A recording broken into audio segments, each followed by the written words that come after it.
Hello! Marami pong salamat sa Diyos sa panibagong linggo ng ating pananambahan. Magpuri po tayo sa ating Diyos na buhay. Isa pong malakas sa palakpak sa Panginoon. Ayan, kaway-kaway naman po. Tayong lahat pa'y tumayo. Kaway-kaway. Ayan, kaway-kaway naman po kayo sa likuran ninyo, sa tagiliran. Ayan. Okay. Sige po at salamat po sa ating Panginoon. Ayan. Tayo po ay manalangin. Yung po mga nasa labas, ini-encourage ko po kayo na pumasok na po sa loob. Okay, tayo po'y mag-pray. Let's close our eyes.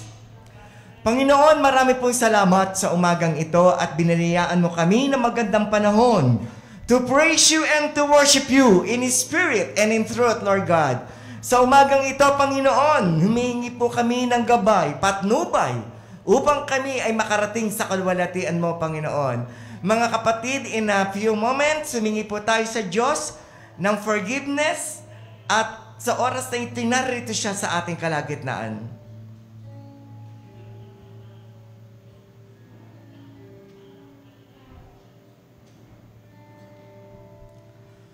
Diyos na makapangyarihan sa lahat, salamat po sa amin pong mga binanggit. Kahit hindi nyo po nadinig, Lord God, alam po namin, Panginoon, na kayo po ang nakarinig ng lahat ng ito. Pagpalain mo po kaming lahat na naandito, Ama.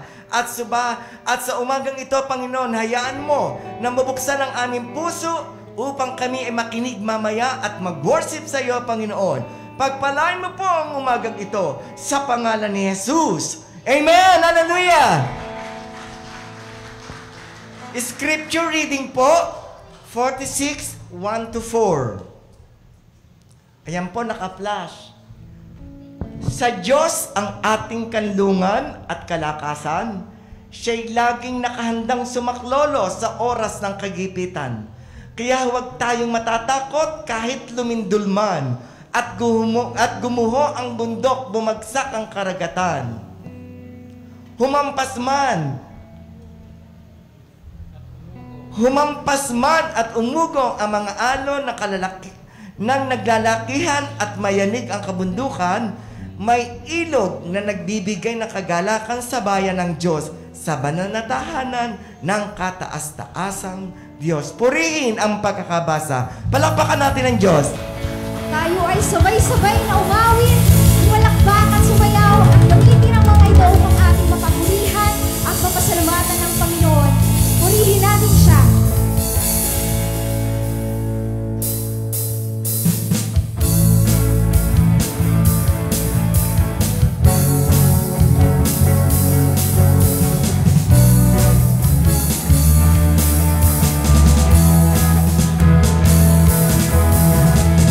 Sa makapangyarihan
sa laging pagtayo sa amin kapag kami po ay nadadapa ng mga problema ang aming kinahaharap.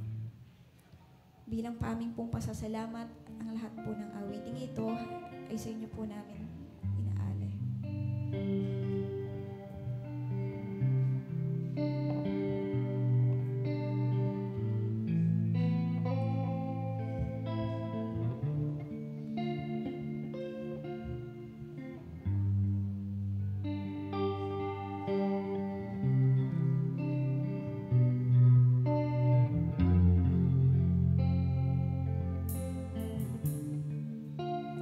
Here I am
Ito po ang aming panalangin. In Jesus' mighty name we pray. Amen.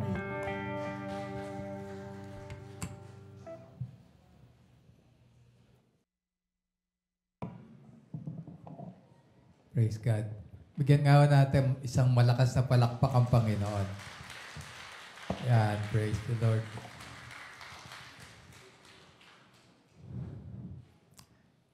Isa ko sa gusto kong binabalik-balikan sa mga kasabihan ng mga may edad, mga matatandang nauna sa akin. Mga matatanda, marami silang mga kasabihan magaganda eh.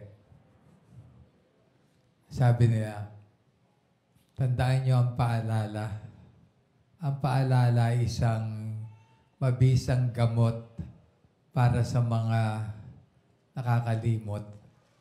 Tayo, ang dami nating nakakalimutan kaya dapat tayo ay pinapaalalahanan. Yung iba hindi natin nakakalimutan, kusang kinakalimutan yung iba. Merong tinatawag na selective forgetting, yung gusto mong kalimutan, ayaw mo na lang alalahanin. Halimbawa, yung iba, ang selective, pinakalimutan, utang.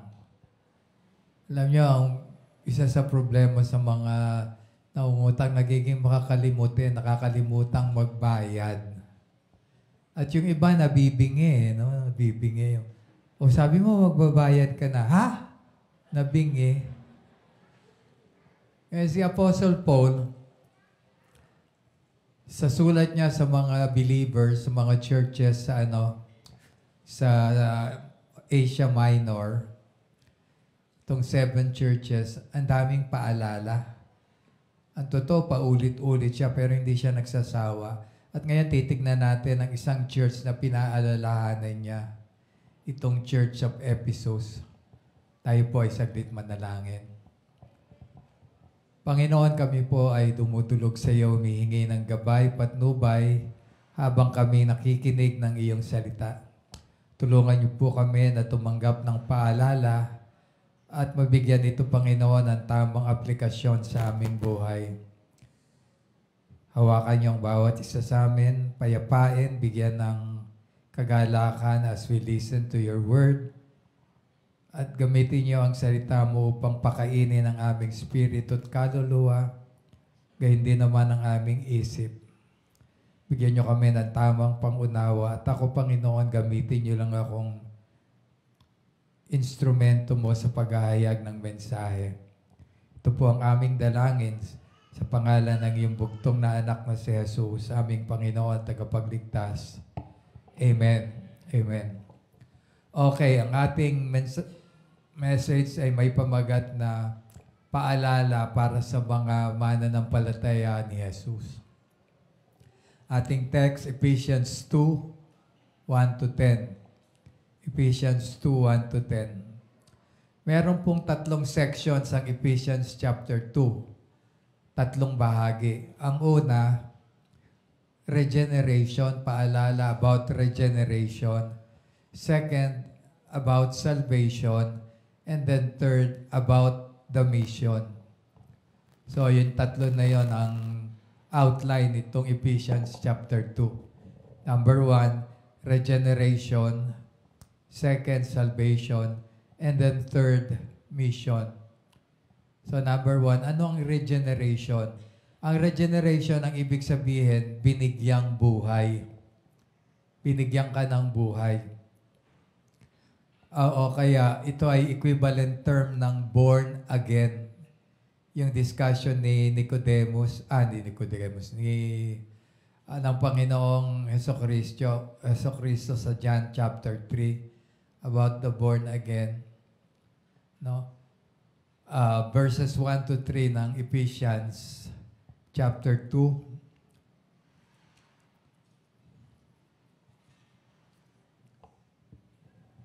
Maliit ang pagkaka-print ng ating Ephesians chapter 2, verses 1-3, it speaks about regeneration. Sundan niyo na lang po yung pagbasa ko. You foolish, Ephesians chapter 2. As for you, you were dead in your transgressions and sins, in which you used to live when you followed the ways of this world and of the ruler of the kingdom of the air, the Spirit who is now at work in those who are disobedient. All of us also lived among them that at one time gratifying the cravings of our flesh and following the desires of our thoughts. Like the rest, we were by nature deserving of wrath. Napansin niyo mga kapatid yung verse 2, verse 1, chapter 2. As for you, you were dead. Sabi niya, kayo ay mga patay. Ang kausap niya rito ay mga taong buhay. And yet sabi niya, kayo ay mga patay. Anong ibig niyang sabihin? Kayo ay hiwalay sa Diyos. Wala kayong koneksyon. Wala kayong relasyon sa Diyos. Yung salitang patay sa scripture, ang ibig sabihin, hiwalay. Separation. So dito sinasabi ni Apostle Paul, pinapaalala ko sa inyo, that before you were dead, kayo ay mga patay. Mga kapatid, ang tao, dala ng, sabi rito, dala ng kasalanan, dala ng pagiging makasalanan, ay patay sa harapan ng Diyos. Wala kayong connection sa akin, wala kayong relasyon. You were dead. At tayo ay ganun din naman. Lahat tayo ay walang connection. Ibig sabihin, kumbaga wala tayong silbi sa harapan ng Diyos. We are all dead. Mga kapatid, tayo, dalawang classification sa ating pagiging patay. Bakit tayo patay? Ang isa sa classification, by nature, we are dead because by nature we are sinful. Ang ating kalikasan, tayo ay makasalanan. And then second, by choice. Pinipili nating magkasala kasi yung nature natin, halimbawa, example, nakakita na kayo ng baboy? Baboy, nakakita na kayo? Ano anak ng baboy? Biik.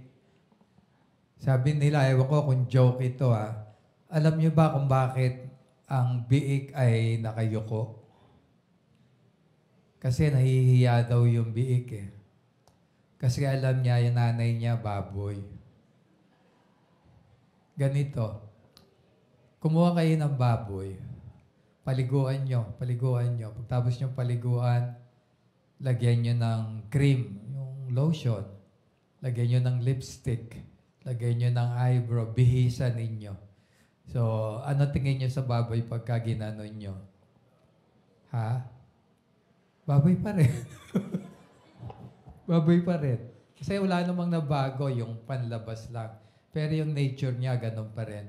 Ngayon, yung baboy na nilinis nyo, pinaliguan nyo, daling nyo kumuha kayo ng isang batya, lagyan nyo ng tubig, malinis. Tapos, meron ding isang batya na doon ay may putik. Putik, lagyan nyo ng tubig. Bitawan nyo yung baboy. Sa palagay nyo, saan pupunta yung baboy? Doon sa marumi. Bakit? Kasi nature niya yon. Yan nature niya. Ganon ang tao. By nature, tayo ay makasalanan. Kaya pipiliin natin na gumawa ng kasalanan. Sino mga magulang dito, parents? Makataas ang kamay. Sino sa inyo magulang tinuruan nyo ang anak nyo maging makasalanan? Tinuruan, anak, maging madamot ka. Maganda yun. Maging madamot ka, ha? Tinuruan mo ang anak mo, anak, magsyabu ka. At huwag kang titigil magsyabu hanggat hindi dilat yung mata mo. Magsyabu ka. Walang magulang na sa tamang isip ay tuturuan ng anak na gumawa ng kasalanan. Question, bakit ang bata, hindi mo tinuruan gumawa ng kasalanan, gumagawa ng kasalanan? Alam niyo, kasi ang bata, by nature, tayo rin naman, by nature, we are sinful. Yun yung sinasabi ni Apostle Paul dito. Nire-remind ko kayo that you are dead because of your sins and trespasses. At dahil kayo ay patay, wala kayong magawang mabuti o maganda para kay Kristo. Wala. Ang pagiging makasalanan, mga kapatid sa Panginoon, ay likas sa tao. Hindi ito dahil tinuruan o kaya ay lumaki sa environment na makasalanan. Mga psychologists nagtuturo, ang tao ay nagiging makasalanan depende sa environment na kanyang kinalakihan. Mga kapatid, hindi totoo yon. By profession, ako po ay professional psychologist. Yan po yung course ko eh. Mga professor ko nagtuturo sa amin noon. Ang mga bata, huwag niyong pababayaan sa environment na magulo, makasalanan, doon lumaki kasi magiging makasalanan. May influensyahan ng environment. Di totoo yun. Ang mga anak ko, dalawa sila, lumaki sa Bible School. Si Joel at si Mark. Walang nagturo sa kanilang maging madamot. Pero isang araw, nakita ko itong dalawa, hindi ko na matandaan ko si Mark o si Joel, nanghihingi ng biskwit, may kinakain yung isa. Ayaw bigyan. Sino nagturong maging madamot? Ang ganda ng environment. Yung apo ko, the other day, may kinakain. Sa biniro ko, give lolo, sabi ko. Penge. Alam niyo ginawa ng bata? Bata pa yun, ha? Ginanon yung tinapay, itinagong ganon. Sino nagturo? Alam nga naman si Pastor Gami. No, ang point ko lang ito, hindi ka kailangan turuan gumawa ng kasalanan para maging makasalanan. Pero dito, kaya sabi niya, wala tayong nagagawang mabuti para kay Kristo dahil patay kayo eh. But now that you are alive in Christ, alive ka na kay Christ. Nung tinanggap mo si Kristo bilang Panginoon at tagapagligtas, may magagawa ka na. Yun ang sinasabi ni Apostle Paul, pinapaalala niya. You are alive in Christ. Pakisabi mo nga sa sarili mo, buhay ka kay Kristo. So, alalahanin mo yung connected ka na sa Panginoon. So, meron kang magagawa para kay Kristo. At gusto ko sabihin sa ating lahat ng ating gagawin ay gawin natin for the Lord. Hindi na to primarily please men. Kahit sa bahay, may gagawin ka sa asawa mo, gawin mo yon, not primarily to please your spouse, but to please God, to please Christ. Mga misis, pag nagluluto ka, wag mong primary reason para sa asawa ko at mga anak. Kasi pag nabuisit ka sa asawa mo at mga anak, hindi mo na yung paglulutuan. At kapag ka nailuto mo at kumakain sila ng masarap na niluto mo, hindi ka man lang napasalamatan, maiinis ka. Kasi ginawa mo yon primarily para sa kanila. Do all things for the greater glory of Christ. Paalala lang. Pati sa paghahanap buhay. Huwag kayong maghahanap buhay na ang primary reason nyo is to earn. Maaano kayo, madidismaya kayo. Work for the glory of God and use your talent, your skill to give God honor and glory. Ganon dapat, no? 1 Corinthians, sabi niya, sa 1 Corinthians 10:31, in whatever things you do, sabi, whether you eat or you drink, do it for the glory of the Lord. So, ang lahat ay gawin. Dahil buhay ka kay Kristo, magagawa mo na, buhay ka eh. Dati hindi, patay ka. So, ito yung sinasabi ni Apostle Paul sa church sa Ephesus. Gumawa kayo for Christ kasi buhay kayo for the Lord. So, ngayon, isipin mo kapatid, ano magagawa mo for the Lord? Gawin mo sa bahay, sa trabaho, sa church lalo. So, that's the meaning of regeneration. You are alive. Hindi ka patay. Patay ka sa kasalanan, but alive in Christ. Isa pang reminder sa sarili mo, buhay ka kay Kristo. Pakitapik mo sarili mo. Buhay ka kay Kristo. Yung katabi mo, sabihan mo, kapatid, buhay ka kay Kristo, ha? Buhay ka. Sa kasalanan, patay ka. Kay Kristo, buhay ka. So, pakita mo na buhay ka kay Kristo. Sa bahay nyo, sa church, sa workplace, anywhere you go, pakita mo you are alive in Christ. Kasi pagka hindi, makakalimutan mo yun eh. Buhay ka para sa sarili mo. So, ang primary concern mo, self-preservation. Pagdating sa pagkain, wala kang uunahin kundi pakainin ng sarili mo. Minsan nga, busog ka na't lahat, sarili mo pa rin ang inaatupag mo eh. Yung iba, madalas ko sabihin, maraming beses ko na nasabi, minsan may mga kasama sa bahay, akala niya yata siya lang ang may bituka. Pag nauna sa kusina, patay na yung kasunod. Wala na kasing aabutin sa pagkain. Nilamon niya na lahat. No? Merong mga ganon eh. Pagkatapos pagtrabaho sa bahay, walang ginagawa. Walang contribution sa pagtatrabaho. Pero pagdating sa pagkain, ang lakas kumain, tapos tamad. By the way, sabi sa Bible, mga magulang, pag may anak kayong tamad, huwag niyong pakainin, sabi sa Bible. At huwag kayong matakot na huwag kumain yun kasi pag nagutom yun, kakain din yan. Pero bago kumain, sabihin niyo, anak, tulong ka naman, magtrabaho tayo dito sa bahay. Tulong ka, huwag yung tulog ka ng tulog, pagkatapos kang matulog, napapagod ka na katutulog eh. Kakain ka. So mga kapatid sa Panginoon, again, paalala, we are alive in Christ. Second, about salvation, verse 8 and 9. Sabi sa verse 8 and 9, for you have been saved by grace through faith. It is not of your own doings. It is a gift of God, lest any man should boast. Alam niyo bakit ito sinabi ni Apostle Paul? By the way, si Paul may purpose pang iba. Bakit niya isinulat ito? Another purpose ni Paul sa church is to encourage them. Kasi nung panahon na yon, itong 7 churches sa pinioneer ni Paul, nag-undergo ng napakatinding persecution. Itong nasa Asia Minor churches.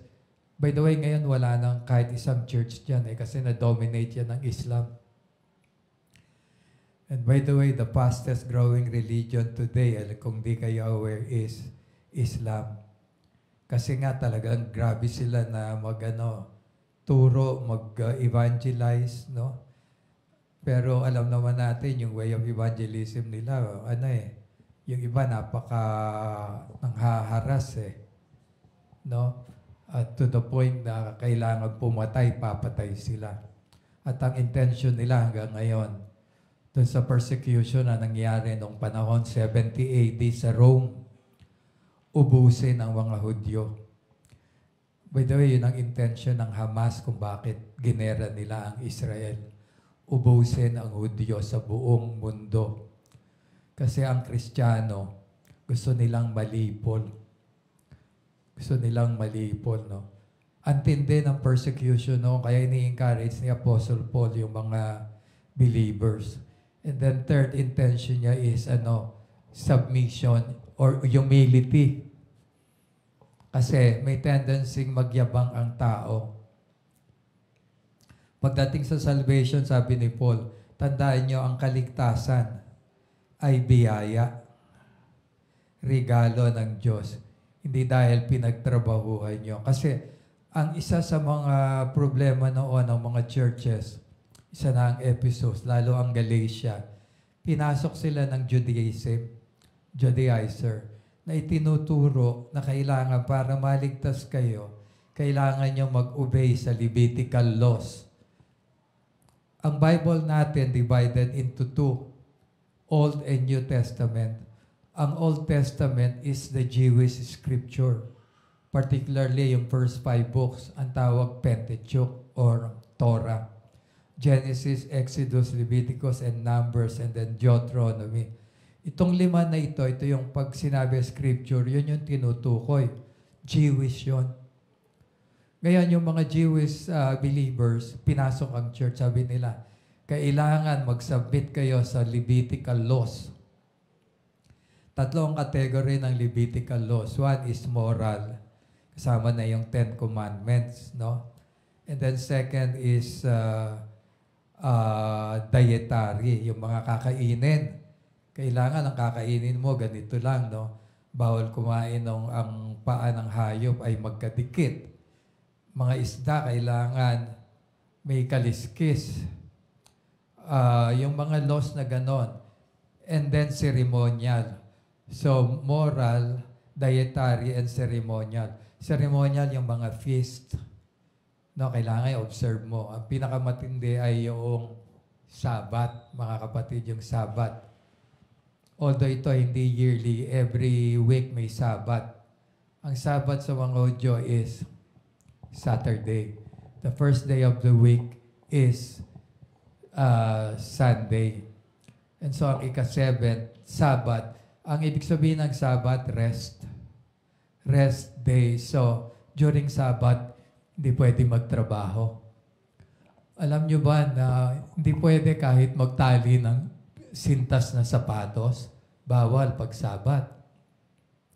Hindi ka pwede magluto.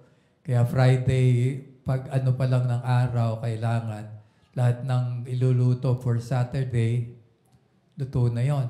Kasi pagka niluto mo, trabaho yon, mapapagod ka. So pagka ganon, dahil doon, ang mga Hudyo gumawa ng what constitute labor or work.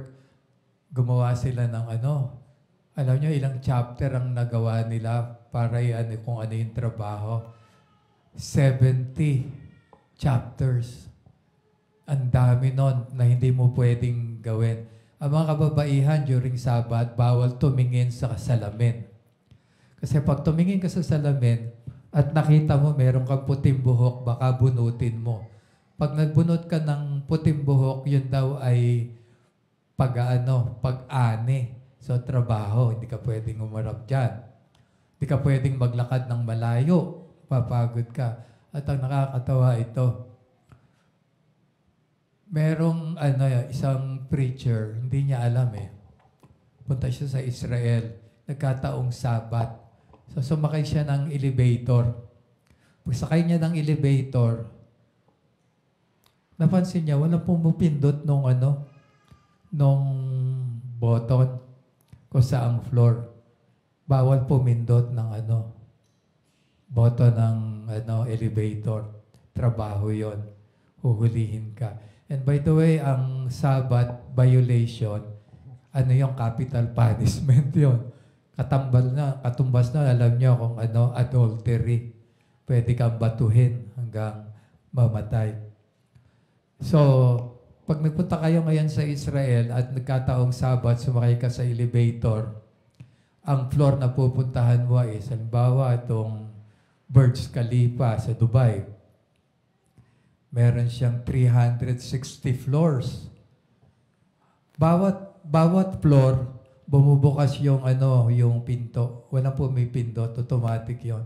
So, bawat floor, bago ka makarating doon, bawat floor bubukas.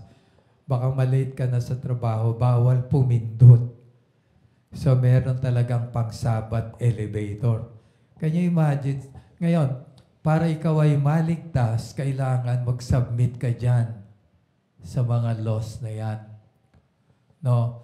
Pagka daw merong hayop, halimbawa isang deer, na iwan mo bukas yung pinto ng bahay nyo, tapos merong deer na nandoon sa pinto, bawal isara yung pinto kasi pag sinara mo yon, hunting na daw yon.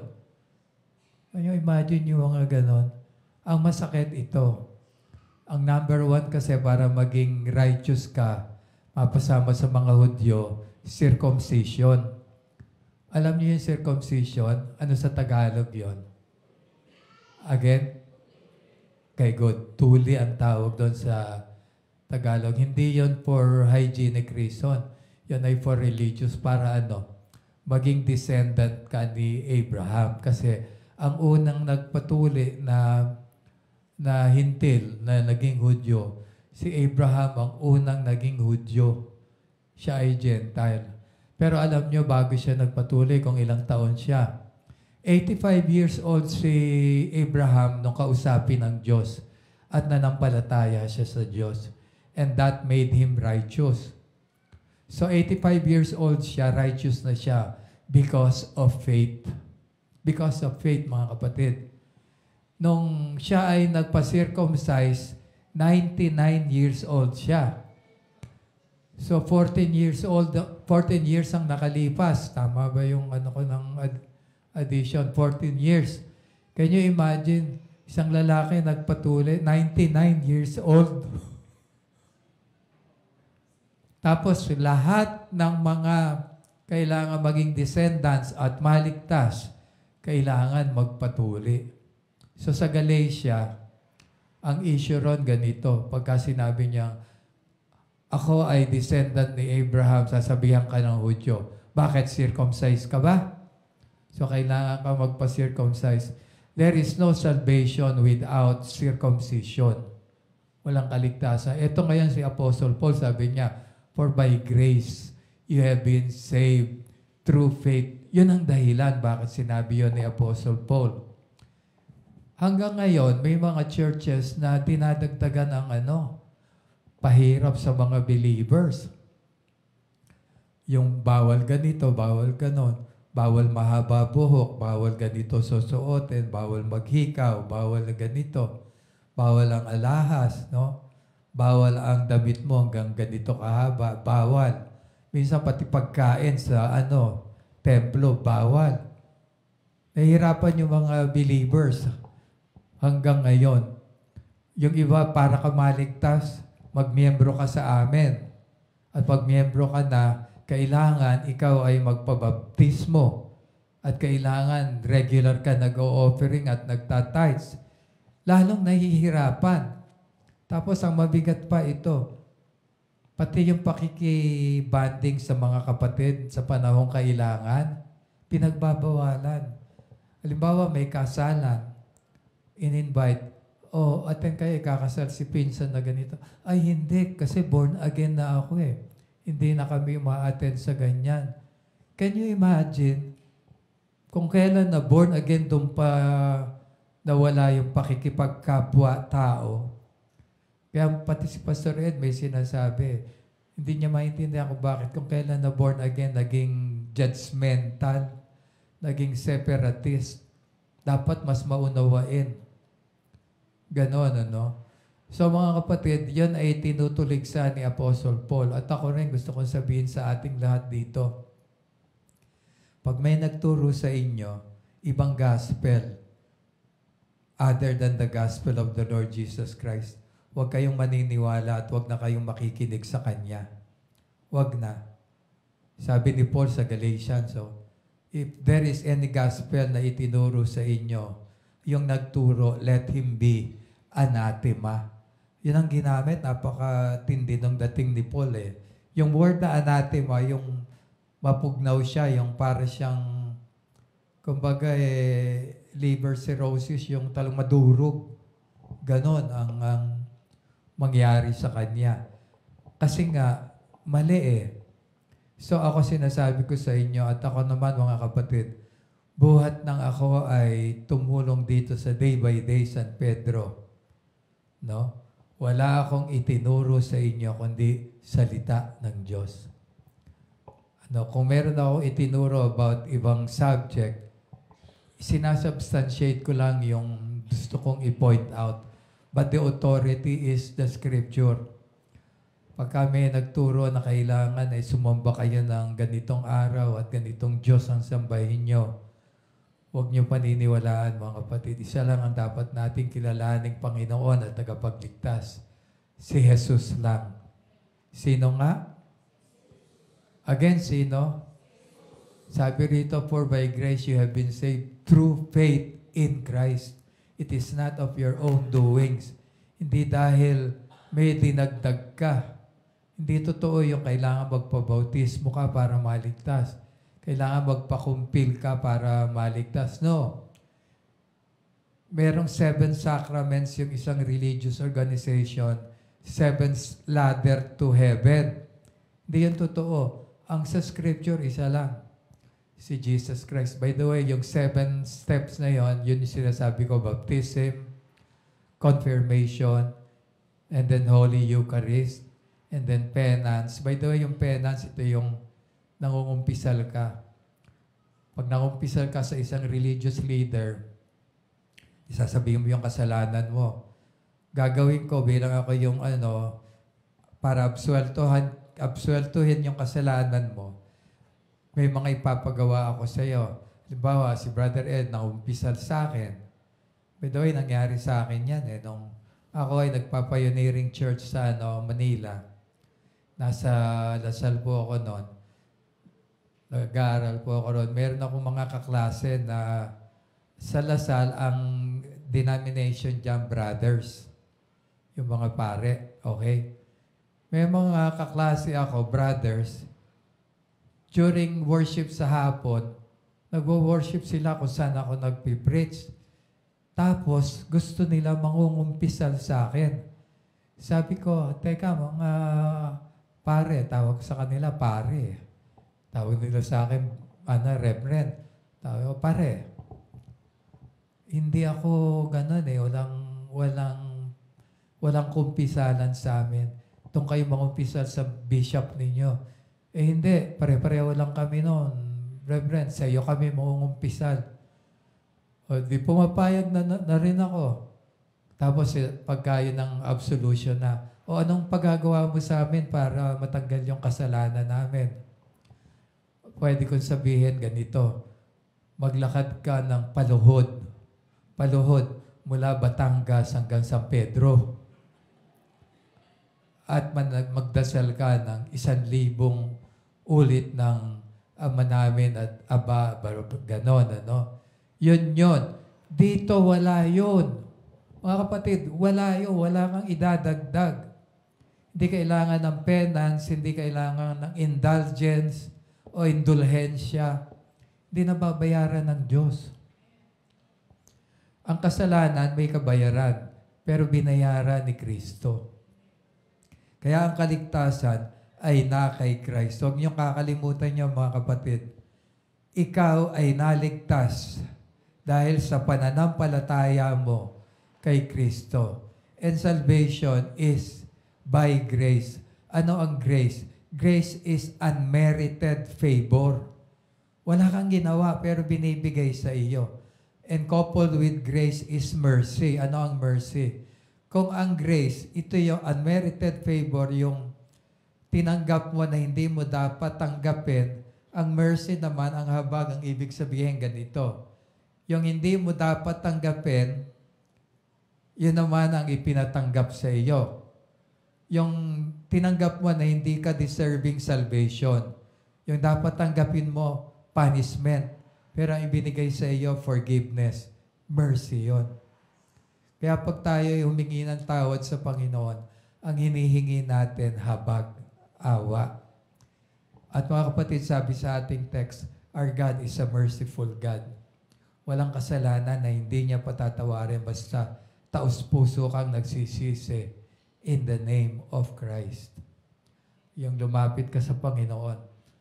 So napakaganda ng paalala ni Apostle Paul about salvation. So una, yung buhay ka na kay Kristo. Ngayon, ligtas ka na at sa heaven ka pupunta. Kagabi, sabi ko doon sa wake ni Sister Mel. Si Sister Mel, bagamat nalulungkot tayo, wala na siya sa piling natin. Masaya naman tayo dahil alam natin, nasa piling na siya ng Panginoon. Ganon din naman tayo. Pag namatay tayo, dahil tumanggap ka kay Kristo, heaven ang iyong patutunguhan. Condition, tinanggap mo si Kristo. Nanampalataya ka kay Kristo. Kaya kung di ka pa nananampalataya, huwag kang umasang heaven ka. Hell ang pupuntahan mo. Sabi sa Revelation chapter 21 verse 8. Merong hell, merong heaven. Depende ngayon sa ginawa mo kay Christ kung saan ka pupunta. Heaven ka kung tinanggap mo si Christ as Lord and Savior. Kaya dapat sigurado ka ron. Yan ang talagang ini-insist ko sa mga nakikinig sa akin karaniwan. Tinanggap mo na ba si Kristo? Sabi kasi rito, salvation is a gift of God. Regalo. It's a grace of God. Yon yung dapat nating tandaan. So, huwag kayong maniniwala. Huwag nyo nang dagdagan pa. Hindi na kayo, pag may nagturo na kailangan dapat ganito. No? Sabi ko nga kanina, may mga nagtanong na kasi sa akin ganito. Pastor, bawal ba talaga na ang babae naghihikaw? Isang ng babae, hikaw Isa sa pagkaka-differentiate natin, lalaki at babae. Kaya yung iba, ang question naman, Pastor, yung lalaki ba okay lang na naghihikaw? Sabi ko, depende sa paniniwala. Ako, paniniwala ko. Eto paniniwala ko. Babae lang ang naghihikaw. Ngayon, kung yung lalaki naghihikaw, ano ba tingin niya sa sarili niya? Depende yun sa kanya. Pero hindi ko pwedeng sabihin, uy, bawal yan. By the way, ang background ng bakit naghihikaw ang tao, hindi yan dahil primarily for gender difference. Yan, for status. Ang naghihikaw noon, alipin, slave. At karaniwan noon, ang slavery associated with the black. Kaya napansin niyo ang mga black, ano mapapansin niyo sa tenga nila? Ha? Bukod sa malalaki, ano nakalagay? Karaniwan may hikaw. At yun nga, lalaki ng hikaw. Minsan, mas malaki yung hikaw kaysa sa mukha Mas mapapansin mo yung hikaw kaysa doon sa mukha. Kasi, ang noon, pag nakahikaw, slave. By the way, sa Rome, nung Roman Empire, ang slave, uso. Kaya nagalit ang mga Roma sa mga Kristiyano. Alam nyo, isa sa dahilan. Kasi ang mga Kristiyano niliberate ang slavery. Ang amo at ang slave sa harap ng Panginoon parehas. Wala na ngayong category. So yung going back dun sa hikaw, ang mga naghihikaw noon, slave. Ngayon, kung maniniwala ka dyan, lagyan mo na lang ng application. Hindi kita sasabihan bawal. I-apply mo. At siguro ako, ang dagdag ko na lang ito. Naghihikaw ka, hindi lang hikaw, pati damit na.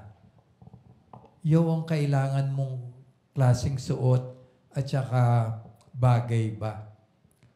Madalas ko sinasabi ganito. Ito ako pagka nagdamit ako lalo ba, unang suot ko, sinasabi ko kay Mila, okay ba sa akin, bagay ba? Pag sinabi niya hindi, palit agad yon. Kasi gusto ko ang suot ko bagay, yung Pangit kasi kapag ang suot mo hindi bagay. Kaya mga kababaihan, kung magsusuot kayo ng damit, make sure bagay sa'yo. Nakakita ka ng leggings, nakasuot sa manikin. Pagtingin mo doon sa manikin, ang ganda sa manikin. Kasi manikin siya. Yung kanyang legs, long-legged, di ba? Ginawa yun na gano'n, manikin siya. So, kung bagay sa manikin, hindi ka naman kamukha ng manikin, tignan mo, pag sinuot ko ba to bagay? So, yun muna, trial. Kung sa tingin mo ay hindi mo pa sinusuot, alam mo nang hindi bagay kasi long-legged yung manikin, ikaw, ang legs mo 2 dangkal. Tapos, yung manikin ang kinis ng dahil long-legged nga. Ikaw, ang legs mo mukhang bakawan. Anong itsura noon? So, wag na. Hindi kasi bagay So, tayong lahat, kung ako yung magsasabi, gano'n ang ating policy. Bagay ba? Dahil pag bagay, nakakagandang tignan, yung nakakapagpuri pa rin sa Panginoon. Pag hindi bawal, yung tumitingin, baka nagkasala pa bagay sa iyo yung ikaw ay naka-spaghetti dress. Spaghetti pa baba, spaghetti pa taas, sabi nung kanta. Pupunta ka sa church ng suot mo. Mukhang wala sa occasion. Punta ka sa beach, pwede yan. No, ang itsura mo, ganun tuloy yung iba nagkakasala pa, napipintasan, nagiging mapagpintas, at nagiging cause ka ng pagkakasala. So, ganun yon. So, si Apostle Paul sabi rito, tignan ninyo, huwag kayong makikinig sa kung anumang turo nino man. So, ang salvation, mga kapatid, is a gift of God. Hindi ka kailangan maging member. So, yung mga naririto, kasi na may dumating, 2 senior citizen, nagpakilala sa akin. Sabi, ako ho ay senior ni Kuya Rolly. Sabi ko gano'n, ba't kailangan sabi ko, ay magandang umaga po, pasok po kayo. Yung mga guests namin, yung mga senior, wala pong requirements dito para kayo ay maging member. Kung meron man, tanggapin mo si Kristo na Panginoon mo, tagapagligtas. Yun lang. And then, do your mission. Ano yung mission? Final point, verse 10. Ephesians 2, sabi sa verse 10, for we are God's handiwork, created in Christ Jesus, to what? To do good works, which God prepared in advance for us to do. So kapatid, kung may mission pala tayo ay ito, ang gumawa ng mabuti in the name of Christ. Yon ang ating mission. Paalala rin yan ni Apostle Paul. Sa kakalimutan ng iba. Do good. At mga kapatid, walang panahon na mawawalan tayo ng pwedeng gawing mabuti. In all situation, even sa panahon na may sakit ka, may trials ka, you still can do good. Prayer. Prayer, you can always pray. At pag may opportunity to do good, ang Panginoon naman ang naggagawa nun kagabi doon sa ating, sino yung nasa service kay Sister Mel kagabi? Nandun kayo, no? Okay. Narinig niyo yung testimony ni Pastor Ronnie. Na-bless ako doon And I'm proud na pastor ko siya. Ito kasi, nung nasa ICU yung asawa niya, si Ate Mel, Sister Mel. Di syempre, ano yun, yung emotion ni pastor, gano'n na lang. Pagkatapos, financially, kulang sila. And by the way, thank you sa church na ito. Ito ay pamilya talaga. Maasahan itong family na ito sa pagtulong. At tulungan ninyo ng ayos si Pastor Ronnie. Ngayon, paglabas niya doon sa ICU, meron daw siyang nakita, based sa testimony niya kagabi na na-bless ako. Mag-asawa. Nag-iiyakan doon sa hallway. At para daw naulinigan niya na financially in need. Si pastor in need rin financially. Pero meron siya na pwedeng itulong. Kumuha daw siya ng 2,000 doon sa panggasto sa kanila. Ibinigay doon sa mag-asawa. Yung mag-asawa, niyakap daw yung tuhod niya Kita niyo yun, no? Sa ganong sitwasyon, meron ka pa rin pwedeng magawang mabuti. Hindi ka mawawala ng mabuting magagawa. Hindi ka lang makakagawa ng mabuti kung ayaw mo. Pero kung gusto mo. Ako naging sama na ng prayer ko everyday, mga kapatid, ganito. Lord, sa araw na ito, magpadala ka sa akin ng pwedeng gawan ng mabuti. Ngayon ang ginagawa ko, kami ni Mila, nagpapatulong ako. Maglalakad doon sa block namin. Alam niya, ang Panginoon true enough tumutugon sa panalangin. Papadala siya ng pwedeng tulungan. Nandiyan dyan yung mga nagtitinda ng gulay. Mga kapatid, maabutan niya ng 10, 20 pesos. Tuwang-tuwa sila doon sa na yun. Yung nagpapadyak ng kariton na tricycle, nandun yung anak niya sa loob. Maabutan niyo ng bigas, konting abot ka loob. Grabe yan.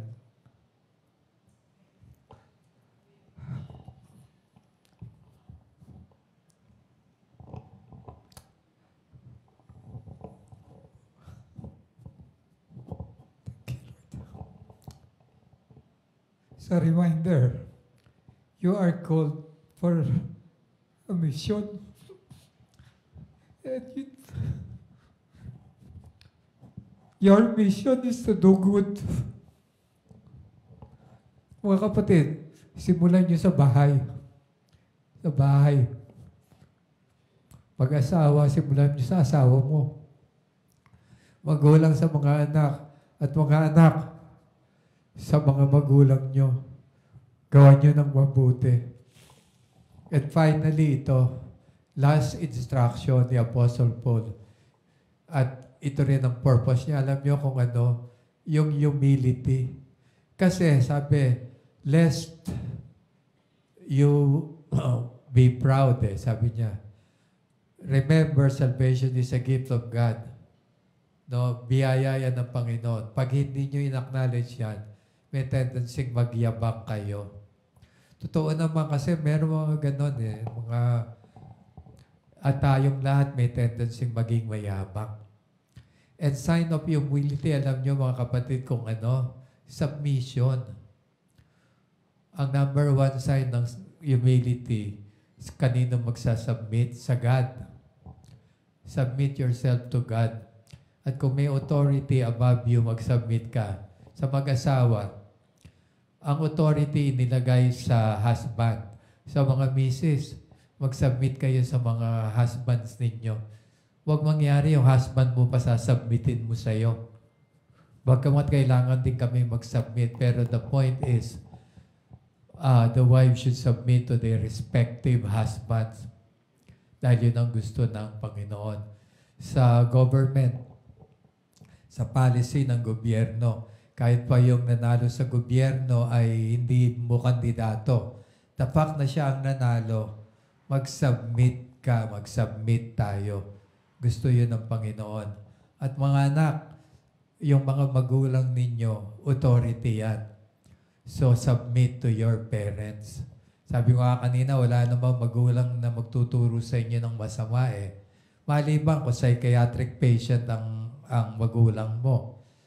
Pero hindi ka tuturuan yung maging kriminal na gumawa ng masama.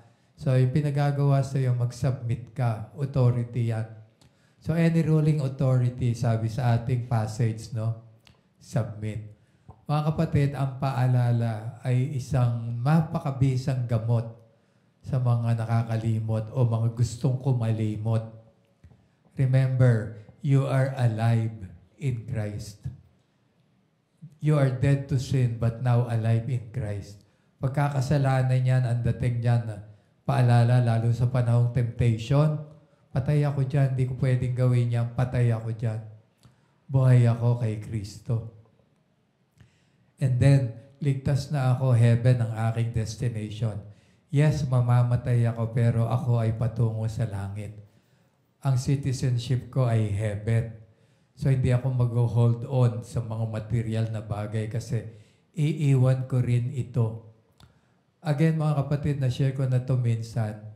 Sa pag-aaral ko ngayon ng mga prophecy, ang tingin ko, ang susunod na mangyayari sa mga prophetic teaching sa Scripture, sa Daniel, Ezekiel, and then the book of Revelation, rapture, ang church, ang mga Kristiyano, dadagitin yung kukunin ng Panginoon.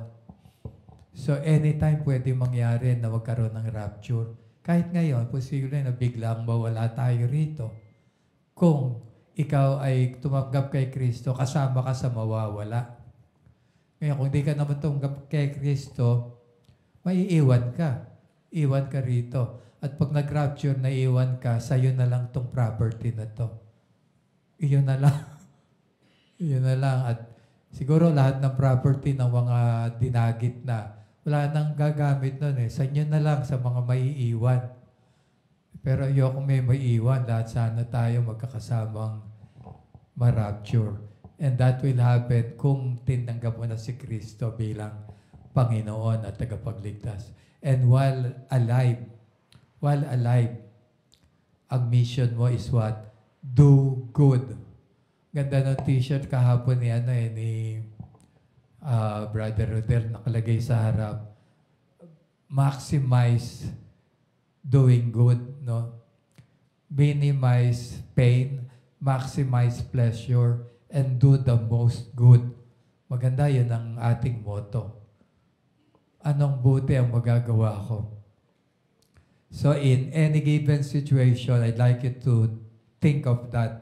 Pag tinignan mo ang nangyayari, okay, sa nangyayari ngayon na magulo, halimbawa magulo, ano ang pwede kong gawing mabuti? May hindi nagkakasundo. Ano pwede kong gawing mabuti? Di pagkasunduin, meron mga naliligaw ng landas, ano magandang gawin? Tulungan na makalakad sa tamang landas. You can always do good. Mga misis, magluluto kayo. Ano pwede kong gawin? Sarapan mo luto. Tapos paki-invite ako, lunch tayo. Sarapan mo luto. Maglilinis ka ng bahay. Ano magandang dapat mong gawin? Linisin mo ng maayos. Di yung mga kabataan, pag naglinis din kayo ng bahay, linisin yung maayos. Yung iba nagwawalis, tapos ilalagay dun sa gilid. Yung iba, yung may carpet, tataas yung carpet, yung winalisan, itatago dun sa ilalim ng carpet. Do good. Ang dami nyo pwedeng gawing mabuti. Do good to your parents, no? Masamasahihin nyo, no? Samahan pagka yung naglalakad. Napakaganda kasi na tayo mga Kristiyano, meron talagang mission at aware tayo dun sa mission natin. So mga kapatid, let us remember na tayo ay ligtas na, buhay na tayo kay Kristo at meron tayong gawain na inihanda ng Panginoon noon pa bago tayo nakakilala sa Kanya. Tayo po ay manalangin. O Diyos, aming Ama, nawa po ang mensaheng ito ay tumagos sa puso at kalooban ng bawat isa. Salamat dahil kami ay buhay sa iyo. Kami patay na sa kasalanan. At sa panahon kami natutokso, ipaalala niyo po sa amin na may apply ang katotohanan ito, that we are dead to sin, alive in you, Lord. And thank you for the salvation, the gift of salvation. Thank you for forgiveness of sin, for eternal life. At tulungan niyo kami na ang aming misyon ay magawa to do good, maging tanglaw, ilaw ng sanlibutan ito. Salamat sa iyo, Panginoon. Purihin ka, luwalhatiin ka. Ito po ang aming panalangin sa pangalan ni Jesus na aming Panginoon at tagapagligtas. Amen and amen.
say